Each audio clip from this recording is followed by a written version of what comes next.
Part 4 Kerala की सैर। आरंभ करने से पहले भारत में प्राकृतिक सुंदरता की कोई कमी नहीं है। भारत के प्रत्येक राज्य की अपनी अपनी विशेषताएं हैं। भारत के दक्षिण में स्थित केरल राज्य अपनी प्राकृतिक सुंदरता, खानपान, त्योहार, नृत्य, वेशभूषा आदि के लिए प्रसिद्ध है। आइए अब पाठ पढ़ते हैं। मैं ओमना हूँ। भारत के दक्षिण में स्थित केरल राज्य में रहने वाली एक लड़की। मेरी धरती नदी, नहरों और झीलों की धरती है। यहाँ चारों ओर हरियाली ही हरियाली है। तुम भी केरल यात्रा करके मेरे प्रदेश की शोभा देखो। यहाँ पहुँचते ही नारियल के ऊंचे ऊंचे पेड़ झूम झूम कर तुम्हारा अभिवादन करते प्रतीत होंगे। समुद्र की लहरें तुम्हारे कदम चूमने के लिए आगे बढ़ेंगी। केरल के पूर्वी भाग में पर्वत हैं। यहाँ के ऊंचे पहाड़ घने जंगलों से ढके हैं, जिनमें हाथी, बाघ, चीता आदि वन्य जीव स्वच्छंद घूमते हैं। यहाँ 8,837 फीट ऊंची अनायमुड़ी पर्वत चोटी है। मध्य में समतल मैदान है। पश्चिमी समुद्र तट पर खाड़ियाँ और लैगून हैं, जिनमें नौकाओं द्वारा व्यापार होता है। लैगूनता से पानी का छोटा सा क्षेत्र होता है, जो मैदानी किनारे को छूकर बहता है। मेरी मातृभाषा मलयालम है। मेरे प्रदेश के लोग सादा जीवन जीते हैं और बहुत परिश्रमी होते हैं। उन्हें अपनी संस्कृति पर गर्व है। केरल की जलवायु गर्म और आई है। यहाँ लगभग पूरे वर्ष वर्षा होती है, इसलिए लोग घर से बाहर हमेशा छाता लेकर ही निकलते हैं। यहाँ के पुरुष लुंगी और कमीज पहनते हैं। स्त्रियों को सफेद कपड़े पहनना अधिक प्रिय है।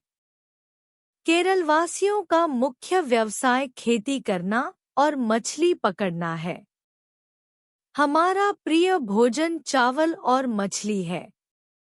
यहाँ खाए जाने वाले भोजन जैसे डोसा, इडली सांभर, अवियल, उपमा, उत्तपम आदि पौष्टिक भोजन तो आज देश भर में पसंद किए जाते हैं।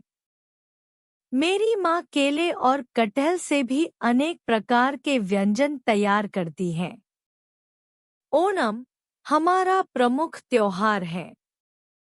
यह त्योहार अगस्त के अंतिम सप्ताह अथवा सितंबर के आरंभ में मनाया जाता है। उस दिन केरल की छटा देखने योग्य होती है। ओणम के दिन सुबह ही मैं नहा धोकर ढेर सारे फूल चुनकर लाती हूँ। मेरी माँ उनसे सुंदर रंगोली सजाती है।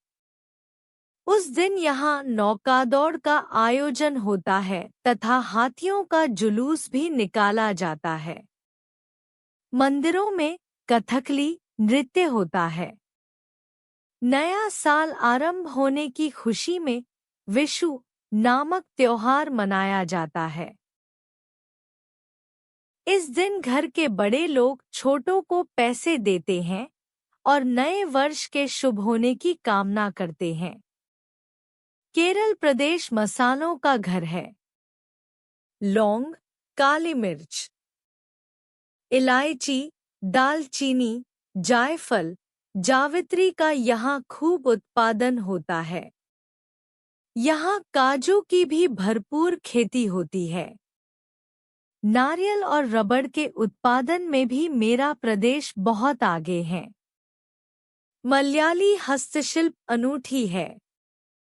स्त्रियां जूट और नारियल के रेशों से सुंदर चटाइयां और टोकरियां बनाती हैं और मछली पकड़ने के जाल भी स्वयं ही बुनती हैं। पश्चिमी तट की महिलाएं मछली को डिब्बाबंद करने का कार्य भी करती हैं। ये डिब्बाबंद मछलियां न केवल भारत के विभिन्न राज्यों में भेजी जाती हैं, बल्कि विदेशों में भी इनकी बहुत मांग है। मुझे इस बात पर गर्व है कि मेरा प्रदेश शिक्षा के क्षेत्र में सब प्रदेशों से आगे है। विद्या को हम प्रमुख गहना मानते हैं। अपने ज्ञान, अनुभव और परिश्रम के कारण मलयाली लोग देश विदेश में उच्च स्थानों पर हैं। वे कहीं भी रहें, उनके मन में अपने देश और प्रदेश के प्रति लगाव होता है। प्राकृतिक सुषमा से भरपूर इस प्रदेश की यात्रा का मैं तुम्हें सादर निमंत्रण देती हूँ।